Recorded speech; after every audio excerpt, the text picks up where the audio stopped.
Get up, stand up, huh? This is a brand new Curb Log with an equally new guest. He's Michael, he's so rich. No, that's just his last name. Oh, but then I made a pun. Ooh, it's the last interview of Voice October 2018. Come on. Ow! I'm so happy you knew what that was. Sir Baldy Ball, who believes this edict, everyone must be bald. You know, usually after I do that, I'm like, all right, now to all the people who haven't closed the window out of how bad that song was, but you were on point, so hopefully they're all still here. Too many bows to speak of. Beauty. What a great character. I love women with pink hair, don't you, Chris? I mean, that's every anime ever. That's still to this day. I mean, Felice Amber. Wonderful voice. Felice. She's lovely. Always loving you. She'll never also hear as this. Mimi. When she's not wearing a pink hair, she has a pink cowboy. Yeah, so some pink going on her head. Yeah. Hey everybody, welcome to my last interview of Voice October 2018, where I hope you live through it, Chris. Somehow. By the end of this year, we'll find out. Let's not say last. Of 2018. Okay. Voice October, where I interview various veterans of the voiceover world. And I'm a veteran? Yeah, that explains the post-traumatic stress that I experienced after working with you. Let me tell you. After only Chris. So many hours. Neosi. It rhymes with verbosi. Okay. Wow. It's broadcast to the world, why don't you? My final guest for this year, one I'm very, very personally excited to have. I could spend so much. Don't play with my Chris. I am your father. You know, you could pass from it. You look kind of like him. I wouldn't be surprised. I mean, your credits I could spend the whole hour we have doing this, but everybody listening, you would know him best perhaps as Woody Stalker on VR Troopers, Squaw and about 100 Monsters of the Week on Power Rangers, lots and lots of Digimon creatures, Don Kanonchi and many others on the Rappin' Pumpkin. The Rappin' Pumpkin, he's one of my favorites. Yes, the Pumpkin Rapper. Gamabunta Choza Jirobo on Naruto. For the Mob Psycho fans out there, he's the voice of Dimple, one of my personal favorites. That's right. As a matter of fact, Chris, what are you going to do about that? I'm going to exorcise you off my shoulder. And he has written and directed for several video games and anime, including Boba Boba we mentioned earlier, yes. And Cyborg Soldier 009, where he also voiced 007. Everybody, please welcome the lovely and talented Michael Sorich. Take off your shirt! Hi. How are you? I'm doing good. Thanks for. I think you already welcomed me with that wonderful song. What could be nicer? I'm just happy you knew what it was. Okay, a foot massage. Go on, get down. I got a bunion that needs a little help, Chris. This is good. I'm trying my best. God, where do I even start? I mean, okay. Yeah. You don't do very many. Do you do any conventions? Any of that kind of stuff? Very rarely. Okay. Rarely. But I'm going to get on it, Chris. All right. I think the fans deserve to experience the Sorich magic. Live, I would hope, and in color. Well, I do feel privileged because you don't do very many like interviews or public kind of stuff or whatever. No, I don't. Chris. But I want to know. Yes. I want to know your tragic origin story of how you got into this insane business of it's crazy. Entertainment, voiceover, all cartoons, all that crap. Please go. Well, actually, it was hereditary. My father was actually in vaudeville in the 30s. Mm-hmm. In the 1930s, he was in vaudeville in Chicago, and his act was being a stand-up and doing voices. Okay. So he was a mimic as well. He was like age 14. He was on the big time. He was on the same circuit with, for you ancient fans that don't remember any of this stuff, you can look this up, Olsen and Johnson, the Three Stooges, Bill Bojangles Robinson. Wow. So my mother was also an actress. They met at the Goodman Theater in Chicago. Mm-hmm. So I was kind of bred for it, I guess. And then when I was in second grade, I was walking the halls of our elementary school, and my teacher heard me imitating the principal, who I had heard on the PA system, right?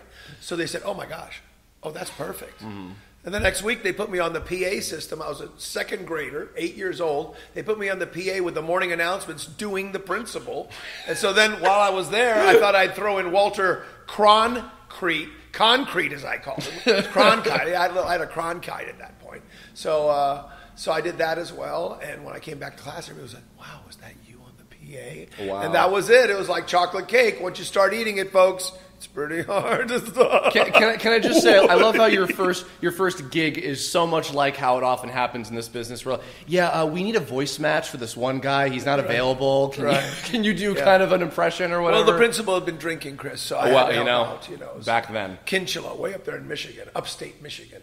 The Upper Peninsula. So, and this was what, the 60s? Or? Yeah, like 1960 Shmanaba. 19XX. I guess it was actually, oh boy, I'm pretty old. I guess it was not to date 1966. You, oh, what a night. Late September, back with Neo-C. Look at him go. It's mid-October. Just so you guys can't see, he's got on a beautiful three-piece disco suit with a button-up vest. They know I only wear Captain America hoodies. You can't fool them. Open shirt. My God, this guy has chest hair for days, ladies. I'm telling you. My nipples are It's like the Black Forest of Germany in there. Wow. Was ist los, baby? So have you always been in California? Pretty much. Okay. I was a military brat, so we were overseas. Okay. Where at? We were in Turkey, actually, which was really wild because we did not live on the base. So we experienced the Turkish culture up close and personal. We lived about a block away from the mosque, so I would hear them being called to prayer in the morning and the evening. It was crazy. So it gave me a unique understanding of different cultures, and I really appreciate that to this day. I think that all cultures should be recognized and honored and appreciated. Yeah. And all people's point of view. I really feel strongly about that. Turkey's got good food, too. Let me just hey, who doesn't like it on Thanksgiving? October. I went there. God. Okay, we're gobbling along here, ladies and gentlemen. Cool. Okay, so you've been out here for most of your life. So actually, this is interesting because you have been around since like the origin of anime in the U.S. as far as like dubbing stuff goes. Kind of. I remember as a kid watching, the really early stuff, which was Kimba the White Lion, Gigantor, Speed Racer, Astro Boy. Astro Boy, of course. Those were the originals. Uh-huh. And then I was here pretty much in the early '80s. Yeah. So that was you dubbing a lot of foreign films into English, and the anime was starting to come through. I actually was lucky enough to. And this is always miscredited, but I was actually the voice of Papa Smurf in the Smurf movie. Really? Don Messick did it on television, and they popularized it. And then they decided they're going to come out with a movie, and they paid us 3 cents on the dollar and 2 S&H green stamp books. Huh. That was all they gave us, only 2, so we couldn't buy the TV tray. You needed 100 books for the TV trays. But so anyway, I did get to play Papa Smurf in that. It was for Atlantic Releasing Company. It was like 1980, I'm going to say 3. Mm-hmm. And they came up with a brilliant marketing plan of actually releasing it on Thanksgiving because they knew all the kids would be out there. It was one of the first times that kind of marketing plan came up with. They made $6 million in the first weekend, and I made 2 S&H green stamp books. Wow. But it was great. It was a lot of fun. It's always fun to be able to say that I did Papa Smurf. Was that your first voice job? Or? Oh, no. Oh, okay.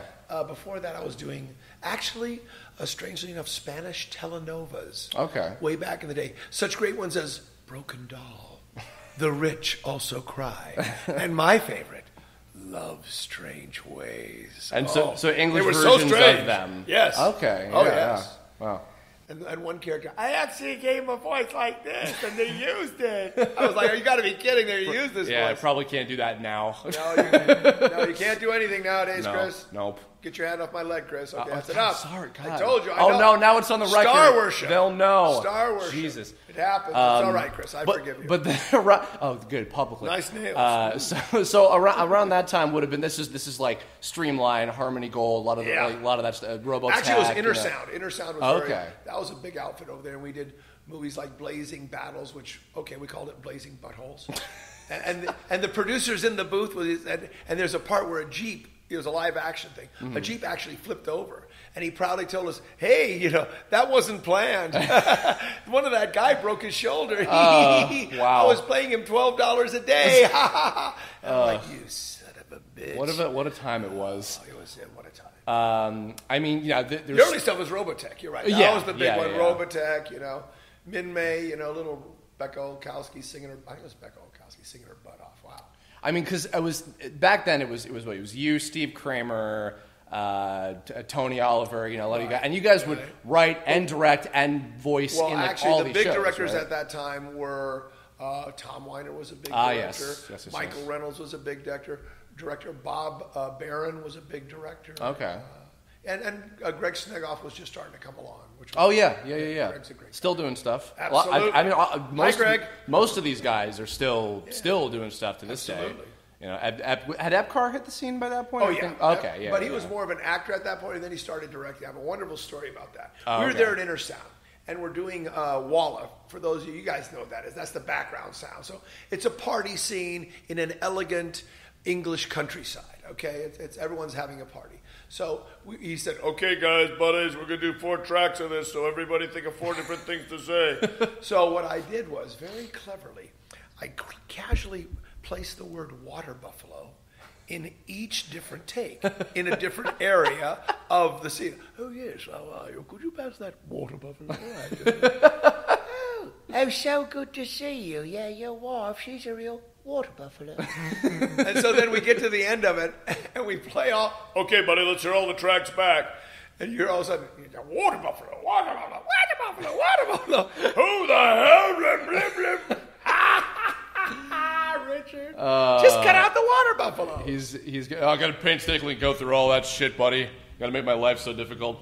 I'm making sausage here, so Rich, you're not helping. We got to talk about Power Rangers for a minute. So I imagine, back then, like, you know, there are all these new shows coming, all these different things and stuff from other countries and stuff. And, you know, Saban was doing a lot of these shows for, like, you know, kids TV and, like, you know, PBS or whatever, you know, all kind of scattered all over. And then Power Rangers comes along, right? And you were there because I think also you did. I was there from the pilot. Okay. Actually, what they did is they were originally trying to mix the shows that ended up the footage that ended up being VR Troopers and Power Rangers. Mm-hmm. And I actually Tony Oliver directed the presentation and the pilot. And I remember going in there and saying, "Oh my God, this is fantastic! The kids are going to love this." Mm-hmm. Everybody looked at me like I was high on, I don't know, methane or something. And they said, "Why?" And I said, "Because you could see the footage of the monsters going through." I said, "These kids did not grow up with Godzilla. Mm-hmm. I grew up with Godzilla." It's like when you see a monster tearing apart a city. Yeah. There's a visceral effect on you. Yeah. And these kids hadn't seen that, and the kung fu, all the martial arts. I knew they were going to love it, and sure enough, they did. Yeah. No, it's funny because even I remember Crispin Freeman, of course, you know, and he used to write on Pokemon in the really early days when he was in New York still, and he was telling me a story about how he was the one who was like, "This is going to be huge," and a lot of other people were like, "What are you talking about?" I was like, "No, don't you understand? Like all these different things, breaking it down, same kind of thing." Yeah. But yeah, I mean, like the pilot in the first, I mean, you know, Squat and Babu were so, you know, thrown under the bus that barely got any you know, proper screen time. Sadly, well, I think that Squat and Babu were actually the dressed up versions of Bulk and Skull. I'm going to say that, and I don't care what Pauly Schreier says, because I love Pauly. Pauly loves me. We're in love, and so's Jason Narvey. I just wrote that, ladies and gentlemen. You can write that down. All right. So anyway, as a matter of fact, I just saw him at the Power Morphicon. I went and visited. Oh, great. Nice. And those guys are so nice. Yeah. And why they're not spun off into a huge series, I don't know, because people love them. They're very talented, and they're comic monsters. They're fantastic together. Well, it's funny because I believe, because I've seen Zyuranger, which is the original, what Mighty Morphin came from originally. Right. And Dairanger. Yeah. And funnily enough, I think that Squat and Babu had, or you know, whatever they're called originally, they had like human disguises, and they'd go around and like mess with the Power Rangers and stuff. So they kind of were the Bulk and Skull of They were, but we needed Americans, okay? We needed big, funny Americans. So they got Pauly, and then they got a skinny American like you, which was Jason Narvey. We're both like great. I said, super talented guys. But so at the time, I mean, was that just like, oh, here's another show we're doing, another Saban thing, and then like, you know, just all of a sudden it's like this huge thing, and you guys are coming in. Up until that time, I don't think that they had done anything where they utilized live action Japanese footage. Mm-hmm. And then after that, of course, they did a lot of things. They did VR Troopers, which I was honored to be a part of. Big Bad Beetleborgs, Masked Rider, big following for that. Which was the start of Vern Troyer's career. Really? Yes, Vern Troyer was Ferbus. And I remember thinking, because he was down there, and he'd be in this fursuit with a rubber mask on the front, and he couldn't breathe out of it. There was no breath holes in it. And that poor guy'd be out there in Valencia in 110-degree heat, running around in a fursuit. And I thought, oh my God, if there is any justice in this world, something nice will happen to him after. and then it so lo became and Mini-Me. behold, yeah. Wow. Wow. And I'm sorry to see that he's no longer with us. Of course. Really, and he was but a wonderful guy, and I can't say enough nice things about Vern. Total icon, absolutely. Great kid. Well, yeah, I mean, like, that was a whole... I mean, that was even actually... That was before the big anime boom happened, because I was talking about Pokemon. Like, Pokemon and Dragon Ball were, like, right after when Power Rangers was, like, the thing for everyone. And then you were getting into directing a lot of anime stuff as well. I actually also got to direct the original Power Rangers. What would happen is... Really? Okay. Scott Page Pactor would direct them during the day. And then they needed a night director because everybody wanted to go home. And the Power Rangers, they'd been working on set all day, so they'd still need to do their ADR. Okay. So I would actually direct them at night. So I worked with all the original Power Rangers. Really? Amy Jo and Billy and David Yost. Yeah. Did you work with St. James? Thuy Trang? Yeah, I as did. well? She was a Twee. Twee, excuse me. Yeah. She was super sweet. I was so sorry. That was a tragic ending. Yeah. Well, she was amazing. And she was great. Yeah, she was great. And of course, Walter, that sweet guy. Walter, are you out there? I love you, Walter. He's doing voiceover too, actually. Great. Yeah. He's a fantastic guy. And even, I don't think that Bulk and Skull did much. I think they did their ADR. I think they were able to do it during the day. Yeah. Well, Paulie was a couple monsters here and there too. Oh yeah, he was. Yeah. A couple of those. Oh yeah, he was. He was the town Schreier. That was a very famous one that never made the air, but it's something everyone should know. Lost episode. Go look for that. And then his brother is John Schreier. Oh no, John Cryer. Oh no. Pass me the John pliers. Splyer. I don't know. So anyway, yeah. So was that your first foray into directing ADR stuff? No, I'd already been directing ADR. Oh, okay. I directed a couple of series for Saban prior to that, I believe. I'd have to check the chronological order of all of it. Yeah. But I was the series director on Moncoli Nights. I was the first director on Digimon. Oh, really? I was the first director on Bleach for the first 21 episodes. That's right. Do you remember that? So yeah, I did a lot. But of course, Bleach was way after that. Yeah. But I had the honor of directing a lot of shows. Yeah. It was a lot of fun. I'm trying to think. I'm going down the list of like all the. I mean, a big one that's a personal favorite for me. It wasn't a huge runaway success in the U.S., but I love Cyborg 009. Oh, very that was much. Great.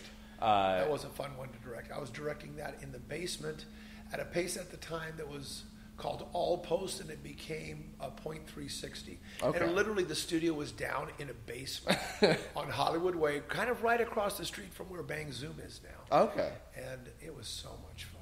Yeah, that was it. I still remember watching that every weekend, and there was even a point where they moved like the later seasons were like the really weird stuff, like the Psychic Kids, and then like the weird like underground, like the Triplet Sisters or whatever. Like they were playing those at like 1 a.m. On Friday nights on Cartoon Network, so it like wasn't quite Adult Swim, but it was like not daytime hours, and they were uncut as well. They had some of the cursing in there too. Yeah. And I was like, "What? Oh, we have gardening outside." Apologies. Actually, it's dental work that's being done on my mouth while I speak. I'm very brave. Oh, wide, open wide. Yeah, I mean, so was sorry, I spit. So what was kind of the early points of like kind of shaping that show together? Did you have a lot of say in like who got to be in it? And, yes, yeah. You know, it's funny. Some of those shows at that time, they wouldn't give you a lot of money, but they give you a lot of control, which I always appreciated. I always like, Sinatra is famous for saying making his own mud pie. And I like making my own mud pies. I like being able to actually, to influence who we have in. And at that time, you're given pretty much free reign in terms of scriptage. It wasn't as painstakingly accurate as some animes have been. As a matter of fact, a funny story about that was Sony actually brought Rurouni Kenshin in, and I directed that. The Samurai X version. Yeah, and I had no idea. I thought it was just like a lark. I thought, well, no one's ever going to see this or hear it. So I actually made all the police of the Tokugawa era, ladies and gentlemen. They're in Edo. I made them all, Edo, which was before it was Tokyo. I made them all Irish. I actually gave them Irish accents. And so in the middle of this beautiful period piece, which I tell you, it was beautifully animated. In the middle, you say, all right, Kurosawa, what are you doing over there making a damn Western called Seven Samurai? It was hilarious. And then I found out after the fact, People actually heard that? Yeah. Oh my God! I didn't even know that, because here's the thing. You know what it was? There was no, the internet wasn't that big, so we had no feeling. It was like you were basically recording in a vacuum. Yeah, well, I mean, because I remember hearing the name Samurai X like associated with Kenshin. I'm like, wait, what? Because all I had seen was the second dub that Bang Zoom did, which was the one that was more meant to be more accurate to the story. Yes. But that's all I knew. And then we were still accurate to the story. It's just that, you know, I just was having fun. And some cast crossover. I think Richard Cancino was still Kenshin in both of those as well. Yeah, Richard Cancino, great voice actor. Yeah, who I just heard in something for the first time, like in a long time recently. I haven't seen him around lately. Yeah, but boy, talented guy. Always brought it. Always very professional. Yeah, but I had no idea like what the Samurai X version was until I found it on some streaming. It was legally streaming on some site, and I was like, oh, this is the one. You're like half the characters in it. You're like Aoshi and Shishio and all these different guys, and I'm like, there's Mike. You know. Shishio was Steve Apostolina. Oh, was it? Oh, okay. And then I think he was Steve Bloom after that. Yes. Yeah, Steve Bloom. I saw him from day one, ladies and gentlemen. Yes, in the early days. Yeah, I saw a lot of people go by. Let's put it that way. I saw a lot of people go by. You know, the Steve Blooms of the world. Well, he was a bunch of guys in Cyborg, I think. Yeah. Oh, he was great. Steve was always fun to work with, super talented, and that's obviously expressed itself as he continues to do wonderful stuff. Oh yeah. But going back to Cyborg for a second, because actually, I seeing that show because I had like some of the very few DVD releases they had of it way back in the day, and they had the Japanese on there too, which I used to watch here and there, and I was like, oh no, this actually is like pretty accurate, and like even back then we're like, that was actually more rare, especially for stuff that was on TV. It was so heavily adapted and changed and censored and stuff.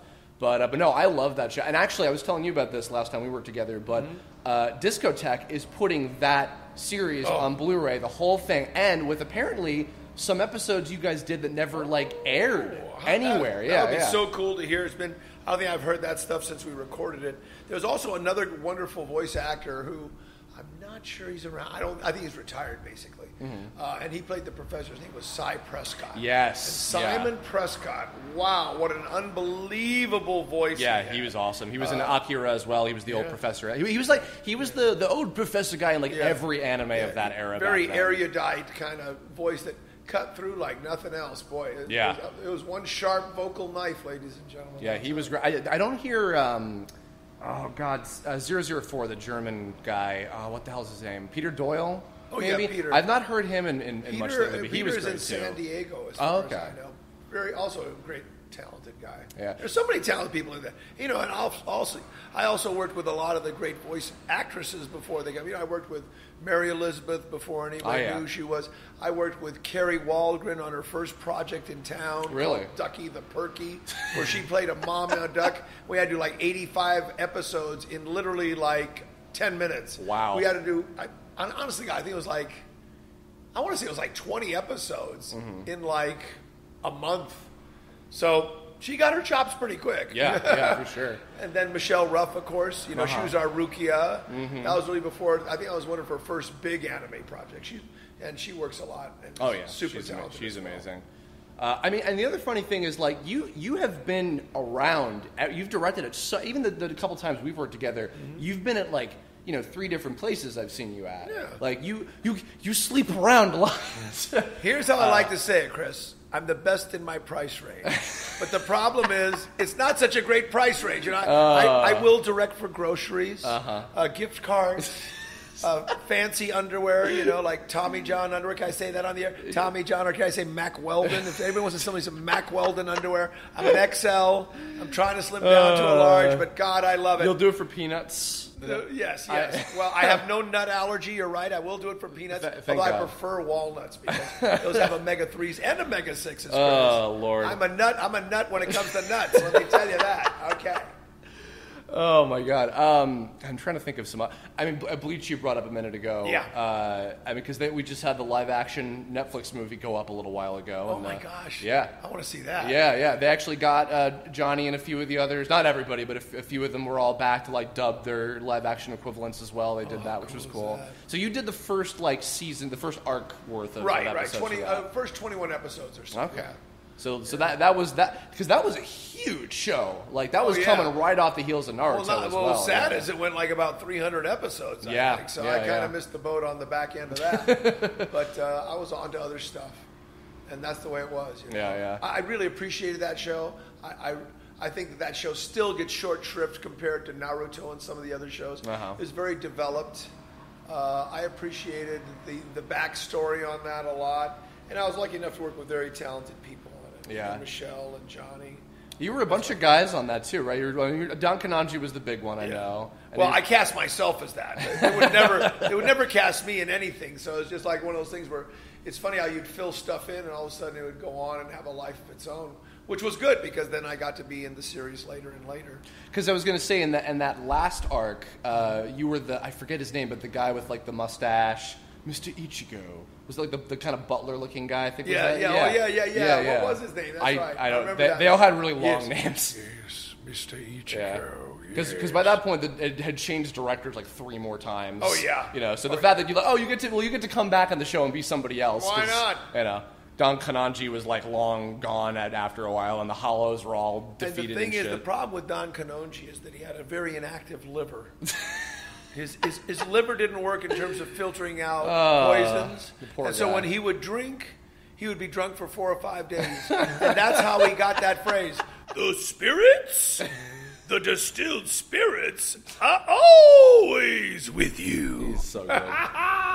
It was so much fun. I got to go back and watch the first season. The first season of that is like still some of my favorite stuff of that whole You like the show. Katakura Canon? I do. Okay, I do. I'm just All that stuff. You know.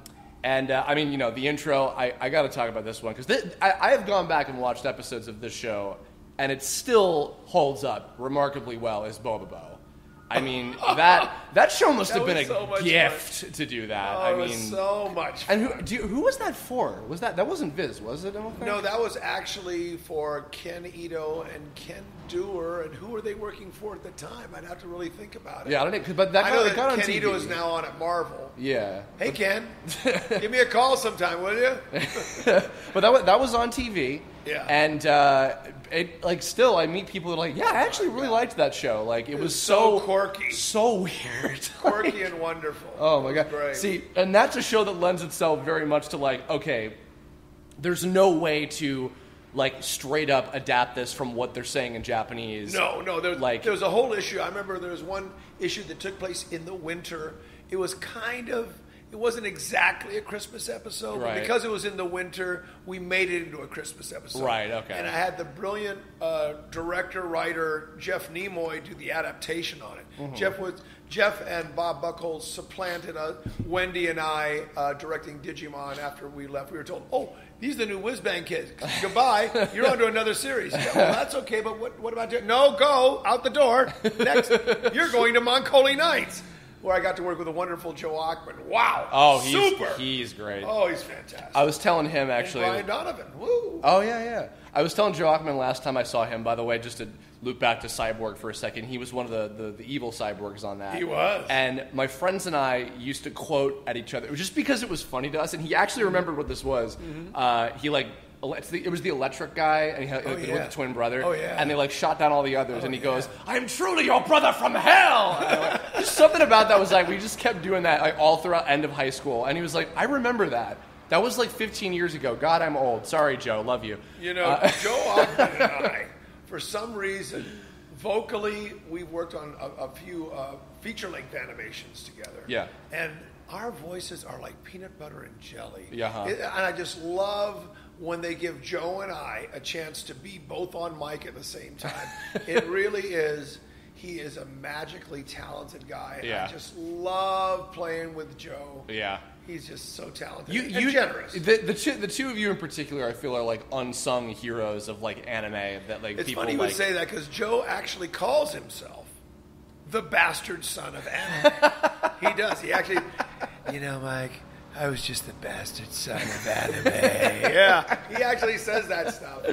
Oh Lord, this is the loudest tooth cleaning I have ever had. I know. Chris, And they're, what the hell? They're taking out a whale's cavity. It's just it's a big job. Don't call me a whale. I'm trying to lose weight. Oh, not you. Go. No, water the actual weight. whale. It's water weight. The actual whale.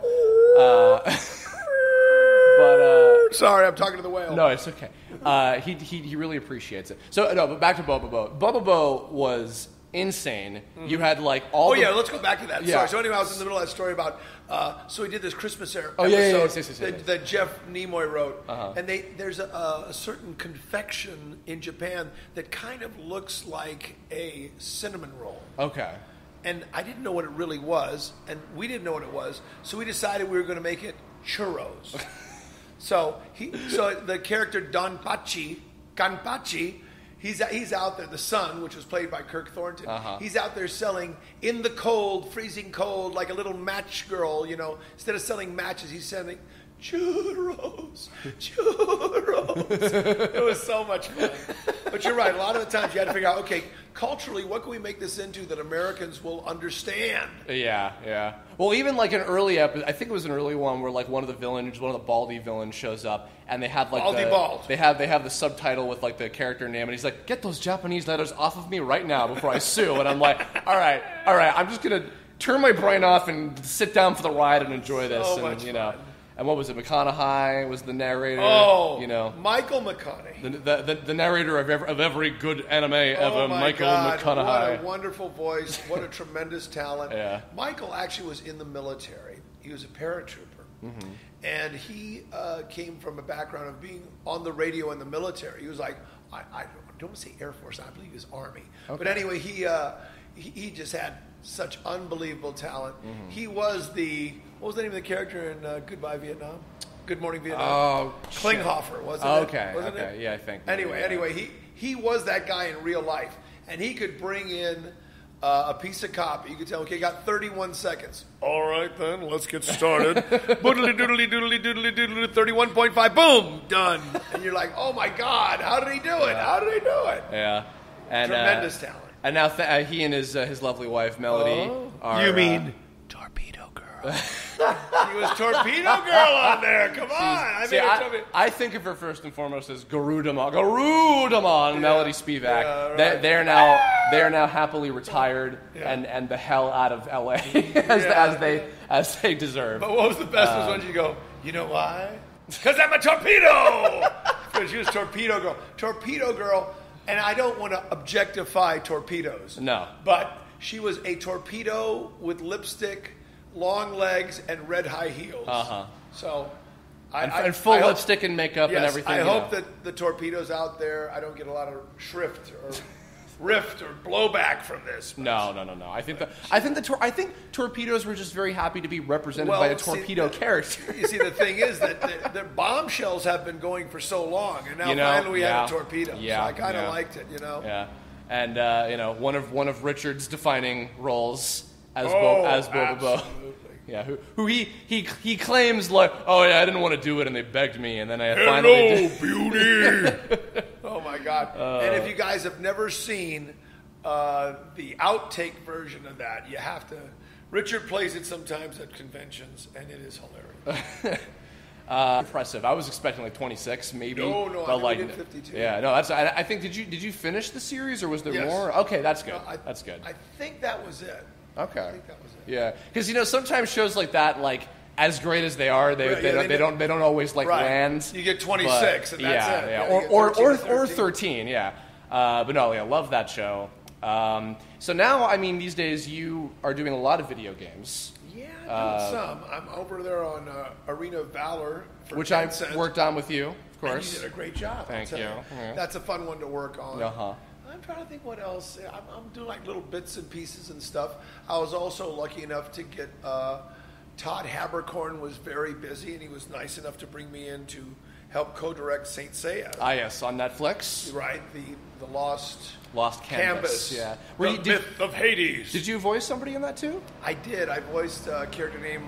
It was like one word, like Frog or Sam. Or something. He was a mean guy. Nice. I was Aquarius, the guy with the. Yeah. I mean, I was about to say the pretty guy, but I'm like, they're all pretty. Let's be honest here. They're all beautiful men. We had a lot of very talented people. That was a fun one. Yeah. The Netflix shows are hard because sometimes you got very tight deadlines with those kind of shows. They're like, okay, let's get it. I'll give you an example. They'll say, okay, so we need it all done by the end of September. and then you'll get about 4 episodes into 13, and they'll say, "Oh, did we say the end of September? We meant September 10th." And all of a sudden you're like, "Oh my God!" The 10th of September. Yeah. Yeah. It's but we have a lot of folks. That's one of the big challenges is that you have these people that are super talented. You have very creative people involved in what we do and very skilled people at what we do. Uh-huh. But a lot of times, that deadline eats you alive. So when you see things, guys, out there, you hear things, you go, why does this sound this way? Believe me, a lot of times we're rushed. Yeah. We're rushed. We're pushed to hit, shall we say, a higher volume of work than we would like to. Yeah. And it's nice when you have time for things like, on Bleach or some of these shows where they take a little more time or they honor the material a little better by giving you the time to do it. Well, it's funny because on that note, I felt actually with Mob Psycho, I felt like we actually had a lot more time on that show comparatively. And even though it was a simuldub because it was on the Funimation streaming service, we were ahead enough that we were able to do a fair number of episodes. And actually, you had an interesting kind of thing with that because I think you did your stuff kind of out of order with Dimple. Right. Because I think they started you with the little ghosty, tiny version of him. Right. And then they had you go back and do the other versions of him afterward. Is that right? Right. Yeah. And then there'd be episodes where I do both versions. Yeah. And he would With possess Chris directing, people. right, Chris? Yeah, Chris Kaysen. Yeah, great job, Chris. Yeah. Super guy. I remember because I'd watched the whole show in Japanese before I went in to record for Reagan. And I was like, oh man, who are they going to get for Dimple? Because also, of course, he's the narrator too. It's the same actor in Japanese. Right. And I remember when Kaysen told me it was you, I was so excited because we hadn't met yet. We hadn't worked together yet. No. But I was like, oh my God, I love Sort's work so much. He's so great. I was like, oh, that's a perfect set. But that was a great show. It was. It was a really fun show. Yeah. Super. Hopefully. And I also at that same time I was doing Barazo on what's the name of the other one? Kill la Kill. Oh yeah. And that was fun. Yeah. Oh my god. The old goofy dad. Yeah, really fun. He's a cool guy. Yeah. That was Alex Von David did that right, show. He's been a guest on here before. Alex is a great guy. He's a great director. He was really my, knows what he's doing. Yeah. He was my LA representative last year. Super. He's great. Mob Psycho. Hopefully, season 2 is happening next year. So is it? I hope so. Yeah, I'd love to be back on, and hopefully Dimple is back. He will be. I don't think you get rid of him. I think there's. I've heard something about Reagan gets an intern, and Dimple likes to possess him a lot and screw around with him and stuff. I love that idea. Yeah, you'll have plenty to work with. That'll be fun. So I guess what is a day in the life for Mike Sorich like? In most 2018. of the time, it's always a matter. It's a juggling act, and it seems like no matter what you do, it's either feast or famine. You either have a lot of stuff to do, or I'm getting up at 6 a.m. and going to the gym for 2 hours. It's one of those kind of things. But most of the time, I have a lot to do, and now I'm getting back to the adapting, which I would prefer not to do, but it's a money stream. Yeah. And it's not a huge money stream. That's the problem is they actually used to pay a lot more for adapting than they do now. So it makes it tough to justify because who really wants to sit in front of that desk for 40 or 50 hours scrubbing a week? through quick times? And, By adapting, he means writing English version scripts. Yeah, writing the dub. Japanese writing stuff. the dub for Japanese stuff or a lot. Actually, now, God bless Netflix, or Buddha bless, depending on who you like.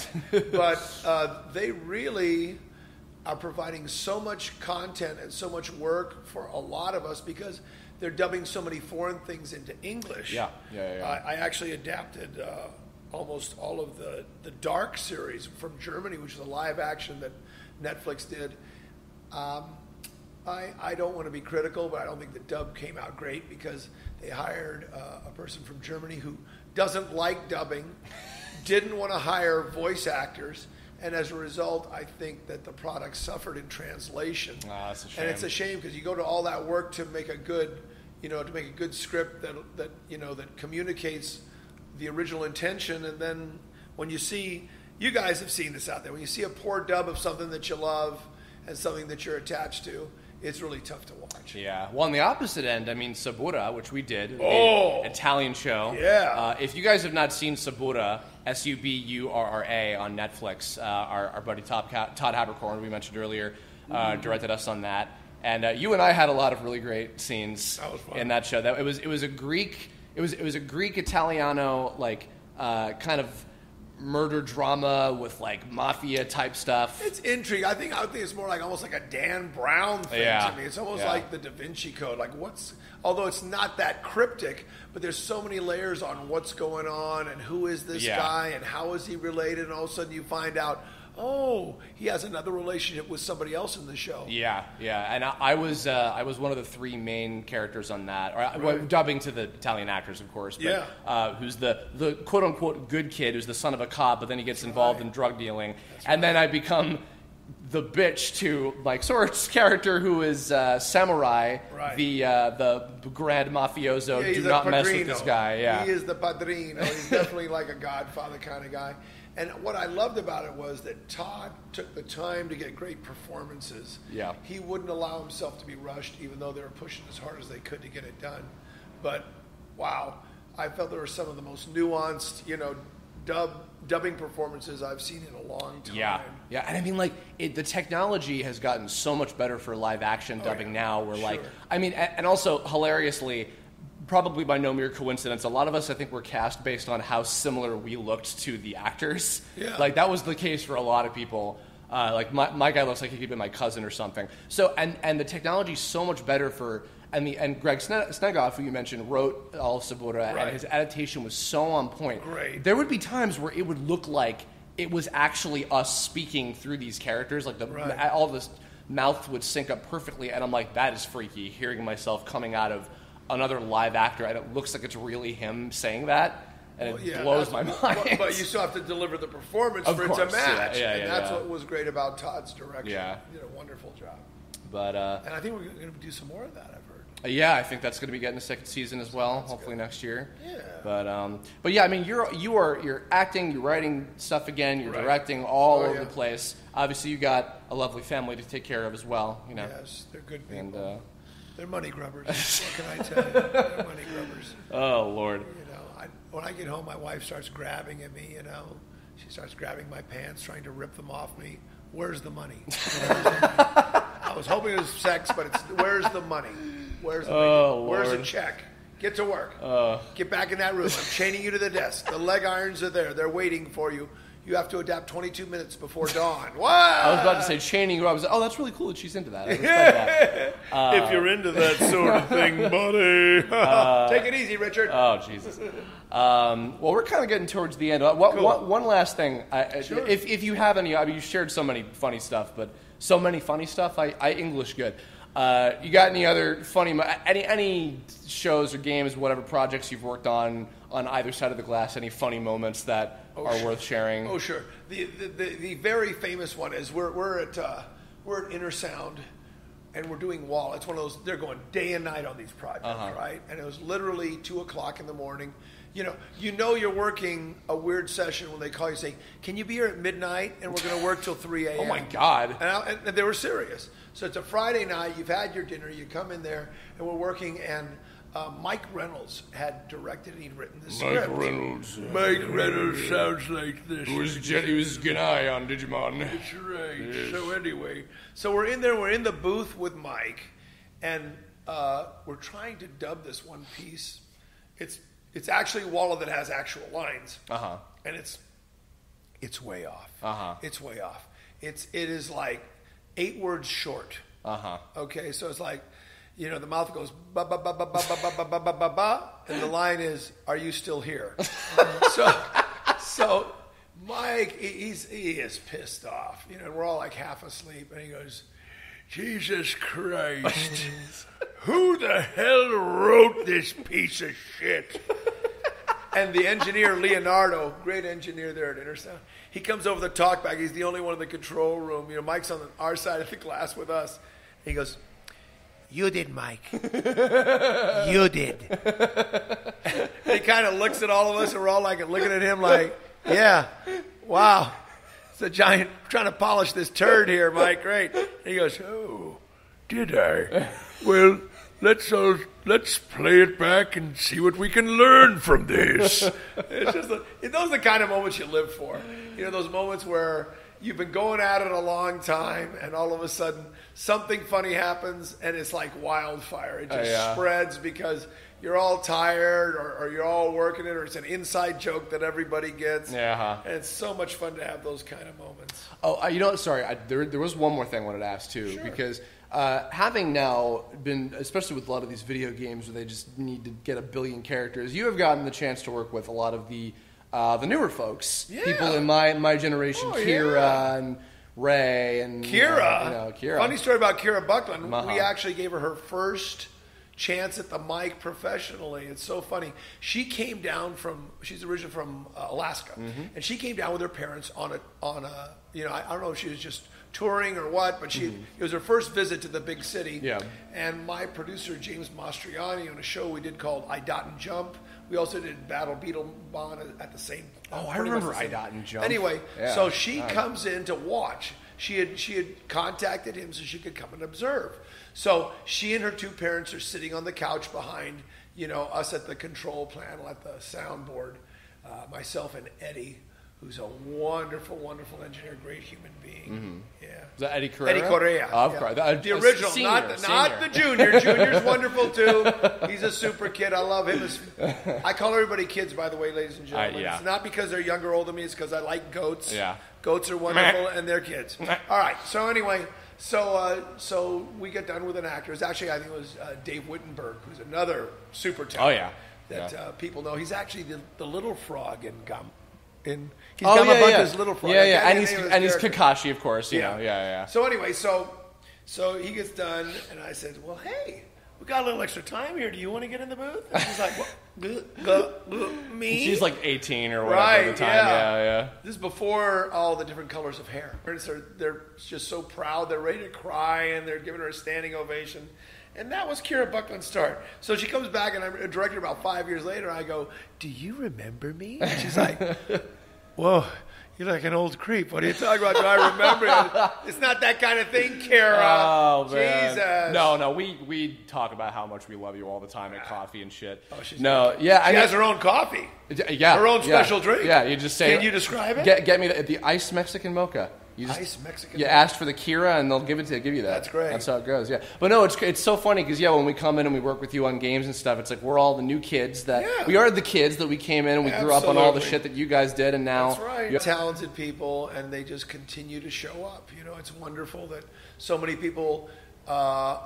I think you guys have a big advantage because you're able to get the exposure of hearing a lot more of the performances.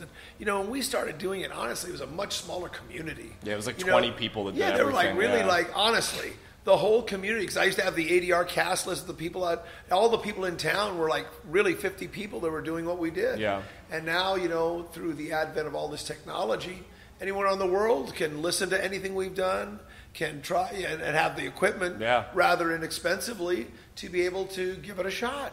Yeah. So it's fantastic. And here we are, and now then we get in there, and you have to deal with us. Be like, oh my god, I love you in Cyborg 009. I love you in blah blah blah. I love you in etc. Right. We're on page 12. Can we get to work, please? Yes, Mr. Sorge. Yes, Mr. Sorge. Okay, you're playing a lesbian with a hernia, Chris. It's going to be a stretch for you. Go. It takes the.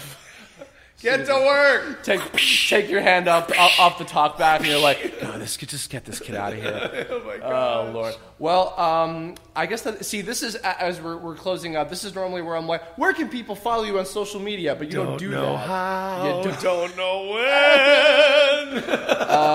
I mean, where can anybody expect to hear you, see you, anything at all? I don't know. Next year, I'm coming out. I'm coming out on the Con Trail, kids. Yeah. I am coming out there. I'm not going to put my lantern under a bush any longer. All right. Yeah. So I'll try to put some stuff out there. All right. Well, I mean, I'll let you know, and you can let them know. Yeah. Make yourself a Twitter or something. I don't know, man. Yeah. Yeah, why not? Yeah. Certainly. Yeah. And we do hope that next year Mob Psycho 100 will return, and he'll be around to annoy me and float around me more. Yes. Like the green gas explosion Let it happen. that he is. The green gaseous explosion that I am. That's indeed. after Mexican food. But hey, there's nothing wrong with that. Oh, Lord. Good Mexican food is excellent. Well, this concludes this year's Voice October 2018. After my Claro que sí. my four lovely guests that I had this year, Michael, thank you for Si. going on a high note. I hope everybody has a happy Halloween, and Yes. look forward to some other amazing, cool things happening on my channel in the coming months before 2018 wraps up. Happy Halloween, children. Oh, is that what the rapping pumpkin sounds like? No, the rapping pumpkin sounded like this. Hey! Oh, it's He perfect. wasn't afraid of nothing. Happy Halloween, everybody! Have a great Halloween, guys. Bye, Thank everyone. you for listening. See y'all. Thanks, Chris.